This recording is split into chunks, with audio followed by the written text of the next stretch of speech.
So I want to talk about a topic that makes me really, really sad. Okay, so trigger warning with this one, and it's a long one. So basically, I'm still struggling the same battles that I've been struggling since school, and they found ways to accommodate.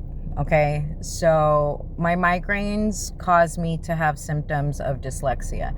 And I remember when they used to make fun of my brother-in-law, I used to just stay quiet because I knew how bad my shit was when I would type, and people would ask me if I was on drugs or if I was having a stroke, and comments like that make it really hard for us to share what we're experiencing with our own family members.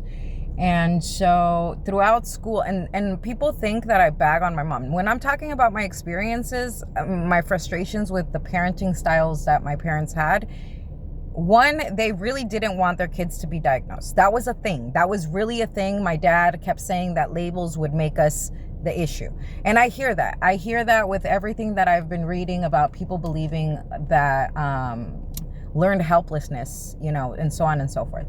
However, as somebody that fell through every single gap possible because I am a low support needs person, I am still falling through those gaps today. If my mother would have fought to get me properly diagnosed instead of just accepting the minimal accommodations, because once they put me in AVID, I don't give a fuck about what you say about AVID being advanced placement, but AVID is just a way to get autistic kids to get their organization and their low stimulation time. Because it was a quiet room with low lighting, with enough space that if we wanted to be alone working on our binders, we could be alone. And we got a whole period where we got to organize our entire schooling.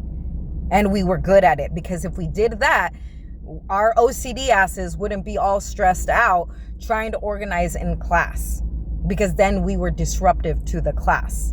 It was just another way to take disruptive children that were not oppositionally defiant out of the regular classroom into their own separate classrooms so that they could continue their education without making others struggle and without them struggling as much because of the stress that school is, because they know how stressful school is. Okay, so all of these gifted programs were just a way for minimal support needs to get their needs met, which means that I had those needs met all the way through college. But now that my migraines have gotten so out of control that they're causing me to not be able to understand the paperwork. I didn't even vote in the November, what was it? In November, they were voting for something here. I didn't even vote recently because of the fact that I'm having trouble with cognitive comprehension when I'm trying to decipher what I'm reading because of the letters being flipped or because of the image being flipped. Tell me why it's easier to get assistance for a reading device if I go back to school than it is as a medical necessity. Because now I'm having to get medical paperwork saying that it's a medical necessity, because unless I'm willing and able to get another profession, which I am, but I'm not healthy enough, so I don't qualify for some of these things to go back to school right now. I'm having to apply for disability grants and shit like that to go back to school. I don't mind learning a new profession, knowing damn well I may not be able to do it. And that's the thing, that it's wasteful. However, the government will continue to pay for you to go back to school, even if you're disabled, as long as you're proving to them that you're willing to put the effort in, because that's how she said it too. If you prove to them that you're going to put all your effort, which means that for quality of life, these devices aren't offered to you.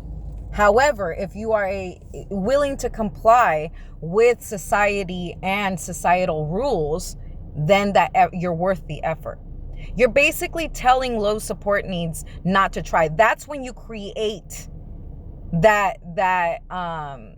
instances of learned helplessness.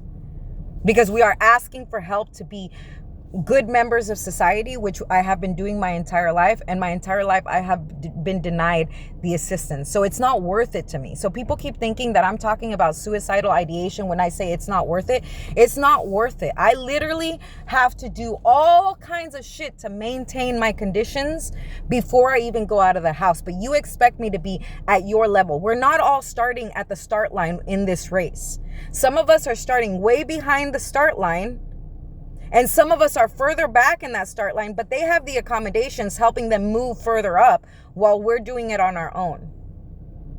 That is what masking does. That is what high level autistic, dyslexic, and ADHD masking looks like. Every autoimmune disorder that you guys complain about us forming because we can't find balance in our stressful life. We can't find balance because we are requesting the assistance, and we're not getting it because we're not bad enough. But we're also not good enough to keep up with what's being asked of us because it's making us sick, and you're blaming us for the autoimmune disorders. You are creating what you say is the problem, which is that learned helplessness. You're creating it. You're making it not worth it for us to fucking try at all.